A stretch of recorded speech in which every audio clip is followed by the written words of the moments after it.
दुर्गा नदी के किनारे बसा एक गांव फूलपुर।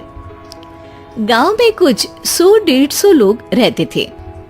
अंजलि, जो कि पास ही के जिले में रहती थी और 12वीं पास कर चुकी थी, उसके पिताजी ने बेटी को जल्दी विदा करने के लिए उसकी शादी फूलपुर गांव के मुकेश से करवा दी थी। मुकेश कभी स्कूल नहीं गया था और इस कारण वो पढ़ा लिखा नहीं था और बाकी गांव वालों की हालत भी मुकेश जैसी ही थी। मुकेश के घर में उसके माता पिता भी रहते थे। सासू माँ, मैं बाहर मंदिर तक जा रही हूँ, आधे घंटे में आ जाऊंगी। अरे अभी कहीं जाने की जरूरत नहीं है, चुपचाप जाके रसोई में रात के खाने की तैयारी करो। और ये घूंघट क्यों हटा लिया है तुमने? क्या पता नहीं कि इस गांव में औरतें बिना घूंघट के नहीं रहती? रात में अंजलि छत पर जाकर अपनी मम्मी से बात कर रही होती है। तभी गांव की 3-4 औरतें उसे देख लेती है और दरवाजे पर आकर उसकी सास से शिकायत करने लगती है। और क्या हुआ? अरे छत पे तो देखो, आपकी बहू मटक मटक के किसी से फोन पर बात कर रही है। दिन भर फोन पे लगी रहती है। अरे कल तो मंदिर के पास वो क्या कहते हैं, सेल्फी ले रही थी। शहर की बहू रखना अच्छा शान की बात है, पर देखना इसके लक्षण से ये तो तुम्हारे परिवार को बदनाम ना कर दे। ये पहली बार नहीं था जब सास से गांव के लोगों ने अंजलि की बुराई या शिकायत नहीं की हो। अब तो ये रोज की बात थी। अंजलि ये सब सुन लेती है। जब वो नीचे जाती है तो मुकेश भी वहां आ जाता है। सास कहती है, बेटा, लोग घर आकर शिकायत करने लगे हैं बहू के कामों की। देख लो, पति हो, संयम से रखो इसे।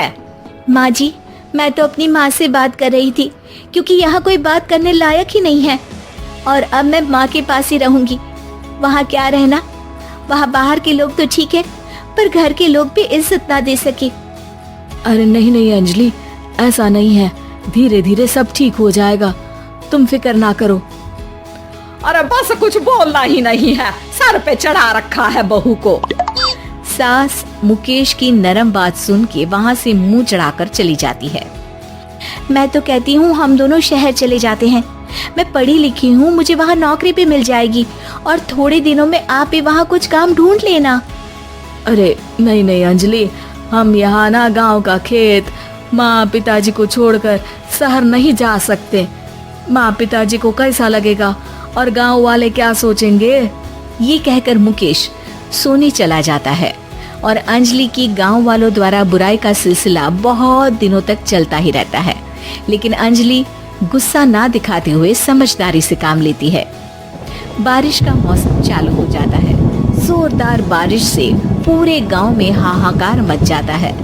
दुर्गा नदी में बाढ़ आ जाती है और बाढ़ का पानी पूरे गांव की फसल तबाह कर देता है।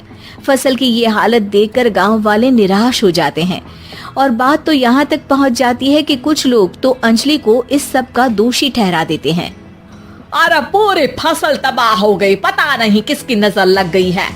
अरे जब से चौधरी परिवार में ये शहर की बहू आई है ना, तब से ही गांव की शांति चली गई है। इसके कर्म कांड से माँ दुर्गा नदी भी खुश नहीं है। ये सब सुनकर बेचारी अंजलि रोते हुए अपने घर चली जाती है। कुछ दिन बाद सभी गांव वाले अपनी फसल का मुआवजा लेकर अपने अपने घर आते हैं। मुकेश भी 1500 लेकर आता है।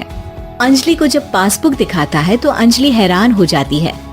अरे ये पासबुक में तो उन्होंने 4000 की एंट्री करी है और आपको सिर्फ 1500 दिए। सच में? अरे वो सरकारी अफसर आपको बेवकूफ बना रहे हैं। सरकार की तरफ से हमें 4000 मिले हैं लेकिन बाकी का सारा पैसा खुद ही खा रहे हैं। आप लोग के अनपढ़ होने का फायदा उठा रहे हैं।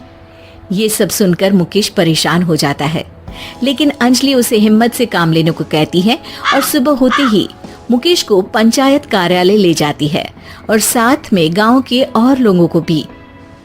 आप सरकारी बाबू क्या गांव के लोगों को बेवकूफ समझते हैं? आपको क्या लगता है ये पढ़े लिखे नहीं है तो आप कुछ भी मनमानी करेंगे? ये बेचारे दिन रात इतनी मेहनत करते हैं, ये हमारे अन्नदाता हैं और आप इनके साथ ऐसा धोखा करते हैं। अरे क्या बके जा रही है ये लड़की, किस धोखे की बात कर रही है? अपने कांड करके नदी माँ को नाराज करके हमारा नुकसान करके इसे चैन नहीं मिला क्या? सरपंच जी, इन सरकारी बाबू ने मुझे बेवकूफ बनाया है और मेरे हिस्से के पैसे खुद चट कर गए। बस ये सुनते ही सरपंच वहाँ से दुम दबाकर भाग जाता है। पता चलता है कि जनपद अधिकारियों ने गांव के सरपंच के साथ मिलकर सबके साथ धोखा किया है।